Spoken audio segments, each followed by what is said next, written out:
very much, Margaret. Yes, thank you. Thank you very much to Sawa and Margaret to accommodate me. I saw the workshop advertised, and since my move to Dublin 6 months ago, this is an area that I'm very interested in getting more connected to with my colleagues in Dublin. So I've really, really enjoyed all of the talks this morning, actually. I think that there's a high risk that my talk may not be all that relevant, and I'm feeling a little bit vulnerable just to keep our terminology going. So forgive me if it's a little bit off topic, but I'm going to take you to Australia now. Australia, of course, you'll see on the news, is a land really of hydrological extremes. We have these massive floods, and we also have these droughts that extend beyond a decade, or at least a decade in this particular case. So it really shouldn't be any surprise in Australia that we live in this fairly vulnerable place where one minute we're battling droughts and the next minute we're hit with these drought-breaking floods. But in terms of how the society and how the public in Australia react to that, it typically is. So this is a common portrayal of our floods. The word biblical here is informative in a sense. The media play into the idea that we've never experienced these floods before.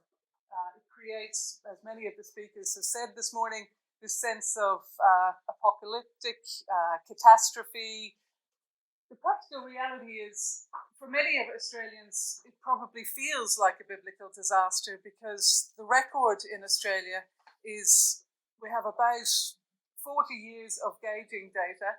Maximum we have, if we're very lucky, we have about 100 years of rainfall gauging, simply because European settlement in Australia happened within that time frame.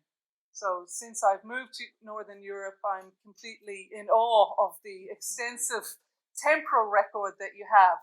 So a lot of what I'm going to say today is completely underpinned by the practical reality that when you're deriving flood probabilities from 40 years of gauging data, or possibly 100, you can see that our greatest challenge is in how accurate our flood predictions are to start with.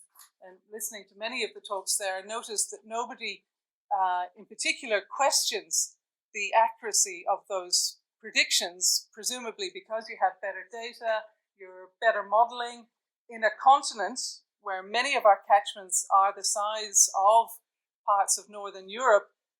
The biggest challenge we face is what if those flood predictions are wrong to significant degrees. Margaret mentioned the work that we did on the 2011 floods. You may recall it made international news simply because over 40 people died within the urban area of Brisbane, which is in southeast Queensland, which by world disasters is obviously very small, but for a populated area like Brisbane, it was obviously quite large. And I was really brought in from the perspective of the geomorphic response, the geomorphic resilience and risk. So as I said, I'm really putting a lot of my learnings this morning in a different context. The other side of that is these droughts. I was going to talk about water security, but Sarah's suggestion was I'll just focus on the floods. But obviously, we're dealing with this massive risk that we simply cannot sustain the idea that we can supply water to a growing population. Southeast Queensland is one of the fastest growing areas in Australia, and yet all of our dams indicate that we simply don't have enough water supply to service needs, human consumption and agriculture. A number of people have mentioned the Q100 or the probability of that flood event of 1 in 100. In Australia, it's the 1 in 100 year event that defines everything in terms of flood inundation, insurance. The 2011, just to give you an example, the 2011 flood event had a predicted flood recurrence interval of 1 in 2,000 years when it first happened, simply because of the reduction of data. 2 years later, we had a flood of equivalent magnitude in 2013. The 2 years of that additional data reduced that event down to a 1 in 200 year event.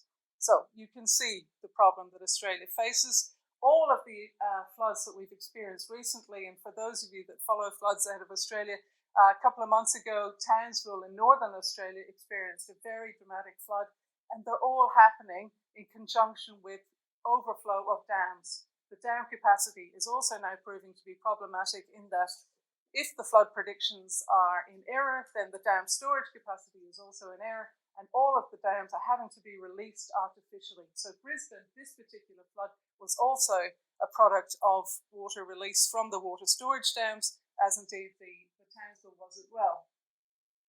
So how do we handle, very quickly going to race through this, because in effect what we're dealing with in Australia may be relatively unique or not in catchments that are unengaged. How do we add to that temporal record? How can we reduce the uncertainty that we're experiencing in our flood predictions by adding to that? In particular, we didn't really know how we were going to define what we commonly use as these extreme events. We refer to them as rare, catastrophic, obviously 1 in 100, but 1 in 100 depending on the sort of gauge record that we have. One of my PhD students at the time, Darragh Land, did a lot of work on incorporating data set from catchments in adjacent gauges so we could add to that temporal record, developing, this is the world envelope curve, all of these blue dots down here, the 1 in 100 year events for Australia. The green ones are the 2011 that were marked as catastrophic. We can see that we're quite a way off the maximum Costa's world envelope for maximum rainfall runoff floods here, telling us that Australia probably has some way to go before we're even reaching some of these extreme events.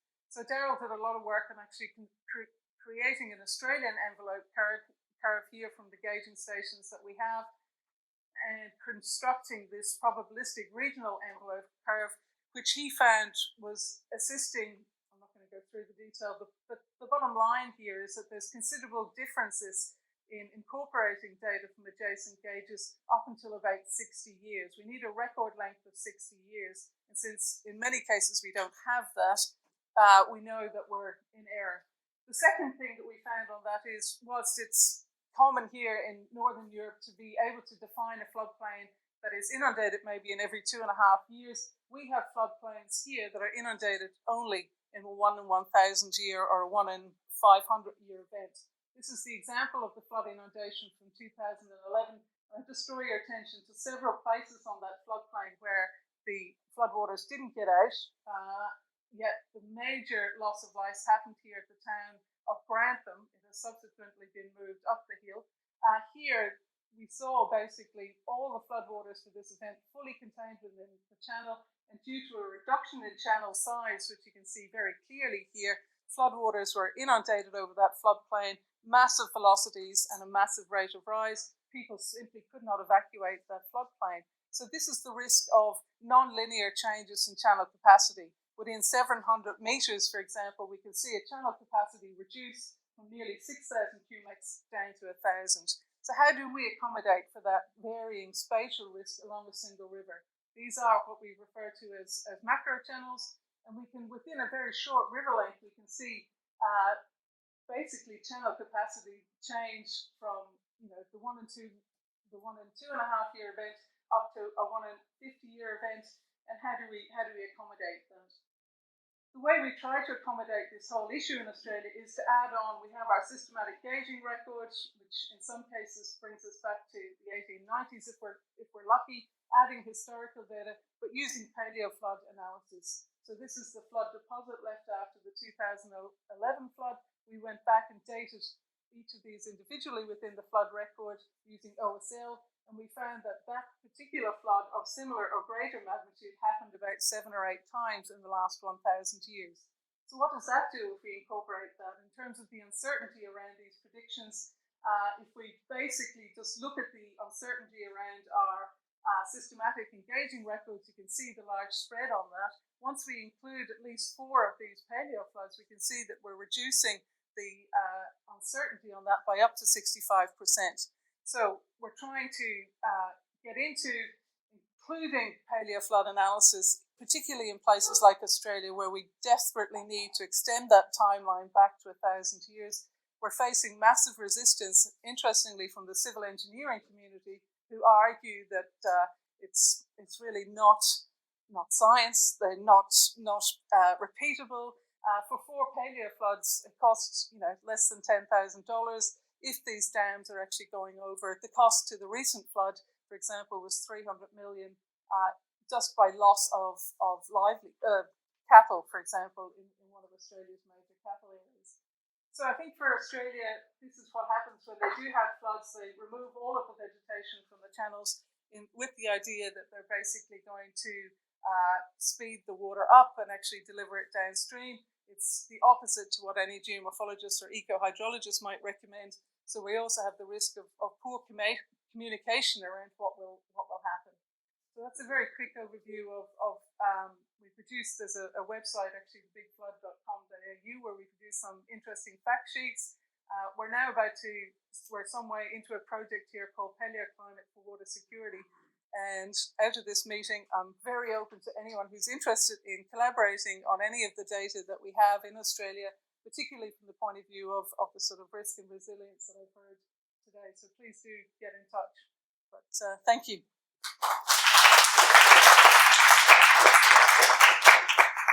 Thank you very much. We're also keeping on time, so we have time for some questions, and afterwards we have our break and booster session. So, are there questions? Yeah, over there. I think I'm close enough. So yeah, thank you for the presentation. I mean, I'm not an hydrologist, but I'm pretty sure this is a big issue in Europe as well. I mean, we don't have, we might have slightly longer time series than what I've got in Australia, but I mean, in fact, there are a lot of research groups in Europe working with paleo floods, tracking back as you just described. Yeah. So this is a major issue. Yeah, I'm starting to connect with some of those people. Yeah, we might have, I don't know, 30, 40 years of more data, but that doesn't add much from a statistical view. No, that's right. Mm-hmm. So, I think it's been an interesting interpretation of risk. We tend to just assume that the flood frequency analysis comes, basically the uncertainties aren't really addressed as often as we might like. But the cascading effect of Professor Alexander, you can see how that would have a fairly dramatic cascading effect, particularly now that dams, the recent flood in Australia, they're now adding 20 metres to a dam wall at a cost of several billion, actually, rather than the sort of paleo flood analysis that may have helped in the first instance. Yeah, I would agree with your idea, what you said, and I think we have challenged, and I think we should consider this also in our model. When we looked at the presentation today, as you said, it's very clear, I think it's not like that, and we should consider this aspect as well when we try to model risk and resilience. Olivia?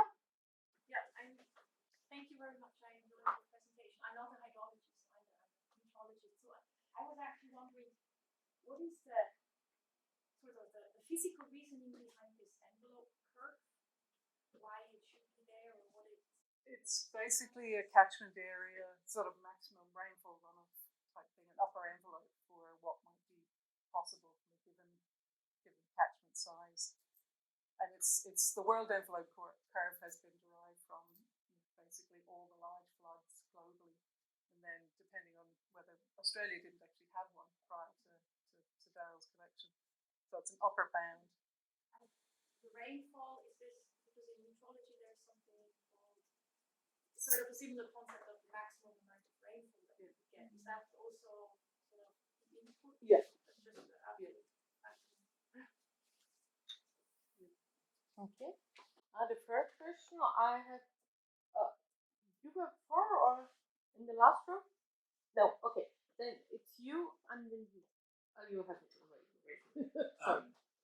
So I believe this paleo hydrology information will be highly useful, but are you going to kind of integrate that with paleo information and also land cover ecosystem assemblies before? Because when you go, apparently we know the ecosystem was very different. So even if you get this information, it was associated with the climate and ecosystem at that time. Are there already effort to linking those information together? Because by just looking at the deposition, it might be misleading. Yes, it might actually make things worse sometimes. Yeah. No, the Paleoclimate for Water Security project is about using all the paleoclimate proxy databases that we have for Queensland or Australia, actually compiling them all and using that to then do statistical Bayesian modeling and feed that into revised hydrological modeling. So for the past, and then using future climate change, high resolution predictions to kind of look and see the implications into the future. So that project will be quite statistical in that modeling side of it. But again, if anyone is, I know that there are similar databases for Europe. So with the global speleothem data, there's also pollen data. So a lot of databases can actually feed into that. We're just really starting to compile it in Australia and Queensland in particular. There is a website actually, www.paleoclimate.com.au, which I'll circulate if that outlines our approach. Okay, thank you. No, I have the same question. You had the same question? Okay.